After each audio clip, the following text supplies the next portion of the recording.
A new year means new friends to be made, new opportunities to explore, and new housing market predictions to get completely wrong. In this video, we're going to look at opinions and predictions from some industry experts on what will happen in the housing market in 2024. And then to top it off, I'll give you my opinion on what the 2024 housing market will look like, at least from my perspective as a realtor from the Durham region. If this is your first time here, well, you picked a fun video to start off with because it's either going to look really good or completely wrong by the end of the year, but regardless, welcome to the channel and welcome to 2024. My name is Jessie McLellan and I'm a realtor here in Oshawa, Ontario with the Lisa Abbott Team. I make videos to keep you up to date on everything happening in the real estate market, especially here in Durham region. If that sounds like something you're interested in, then please subscribe to the channel. You can also use the link in the description to book a call with me if you think I'm a good fit to help you buy or sell a property here, or if you just have some questions about our market. So I have 4 different forecasts here that we're going to take a look at. But before we get too deep into these outlooks, I just want to mention that no corporation, realtor, or crazy uncle at the dinner table has a magic crystal ball. So no one can tell you what's really going to happen. All we can do is make educated guesses, so please do not base your real estate decisions completely off of anyone's predictions. It should always be centered around your readiness, what you can afford comfortably, and your lifestyle.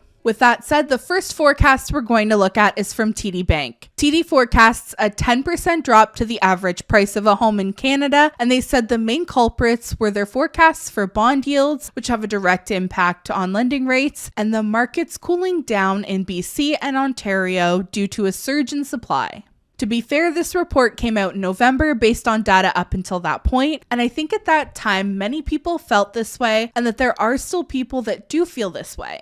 But at that point in the year, inventory levels were hitting their peaks in many markets and bond yields were near their peak, as were many mortgage rates available to buyers at the time. And with so many mortgage renewals set to come up in the following year, at that moment it was hard for many to see a scenario where prices increased in 2024. Scotiabank's forecast is the next one we're going to quickly talk about. They provided a few different scenarios in their Q4 report from last year. Their best case scenario forecasts a 1.9% decline for national home prices over the next 12 months, and their worst case scenario forecasts a 4.3% decline in prices nationally over the next 12 months. So not as aggressive as a drop as TD had forecasted, but still declines in prices by the end of the year nonetheless. The next forecast I'd like to look at is from LePage. In their forecasts, they have national prices increasing 5.5% year over year in the fourth quarter of 2024. This was based on the prediction that the Bank of Canada has concluded its interest rate hike campaign and that in the late summer or fall of 2024, we'll begin to see small rate cuts. They also cited the fact that several major financial institutions have begun offering discounts on fixed rate mortgages in anticipation of the possible upcoming rate cuts.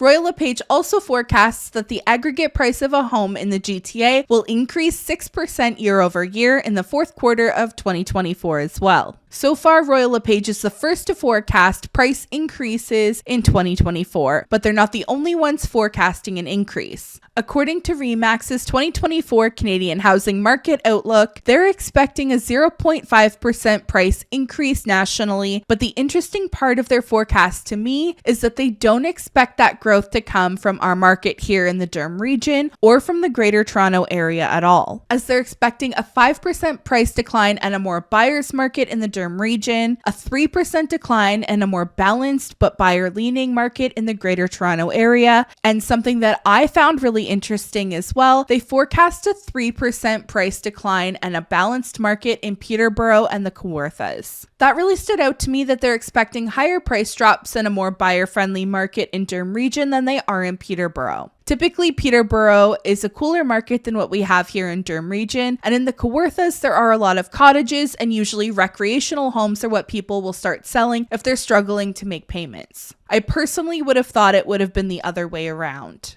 And another thing that stood out to me was the fact that they expect price decreases in the GTA, but price increases in Vancouver.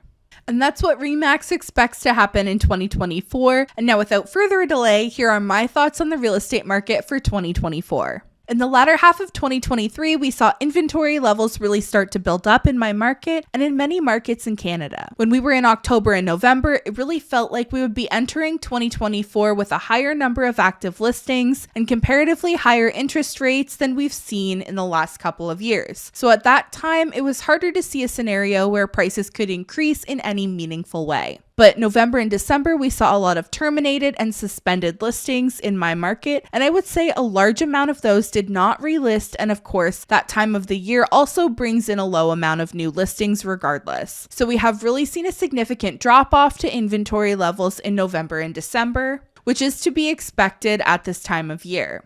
At the time I'm recording this, we're still waiting on final numbers from the board, but it looks like for Durham region that we're around 1,000 active listings, which is still an increase from the 723 from the same time last year. So that's where we sit for inventory right now. Now let's look at another major factor, interest rates on mortgages. Typically when rates are lower and buyers can qualify for more, home prices go up. Although the Bank of Canada hasn't made any rate cuts yet, just like we saw at this time last year, many people and institutions are expecting rate cuts in the last half of 2024, and bond yields are down and many major lenders are offering discounted fixed rates at this time. So we have slightly higher inventory levels entering the new year, but we also have lenders offering lower fixed rates, which could very likely continue into the spring market unless we see an unexpected rate increase from the Bank of Canada.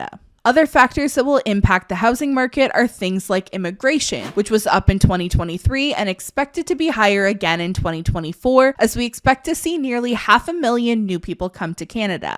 And housing starts. Despite government initiatives to increase the housing supply in Canada, housing starts were actually down 20% in Canada and 36% in Toronto and Vancouver.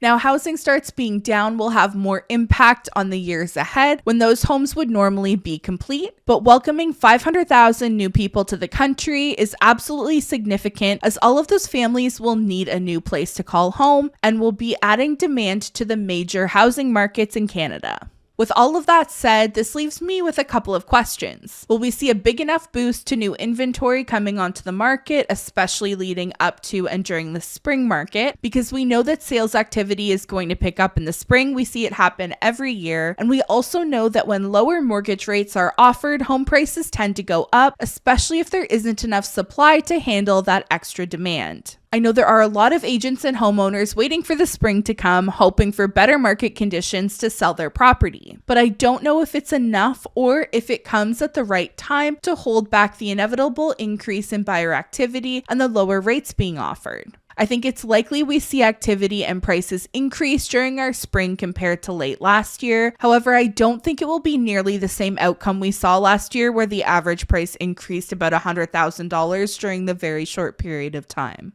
My next question is, do we actually see rate cuts happen in the summer or fall of 2024? Because looking back at 2023, I don't think we see nearly the same market reaction in the last half of the year, with prices dropping and inventory building, if we didn't get those 2 consecutive rate hikes. Yes, the market would have naturally slowed down, but I don't think prices drop like they did unless the interest rates go up. So I do have a bit of a hard time seeing how the market could play out where rates are cut and prices still continue to trend downward for any length of time. As it sits right now, I think we'll see a small price bump in the spring because I don't think we'll see a big enough surge of inventory to handle the additional demand that will come to the market. After the spring market, I think if the Bank of Canada considers a rate cut, I don't believe they will opt for a large decrease or multiple back-to-back like we saw for the increases. Instead, I think they might consider a very small rate cut towards the late Q3 or early Q4, which would likely allow some time between the end of the spring market and the rate cut to build some more inventory, and hope that a rate cut doesn't trigger another influx in buyers and price increases.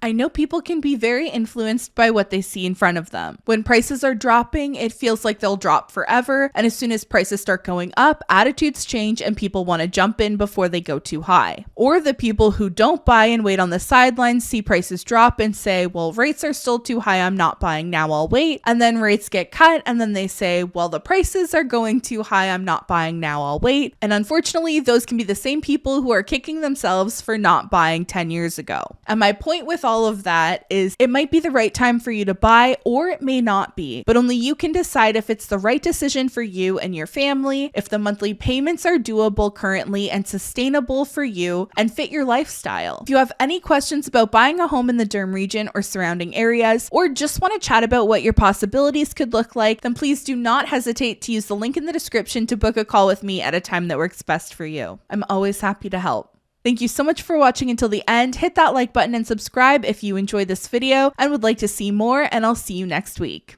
Bye!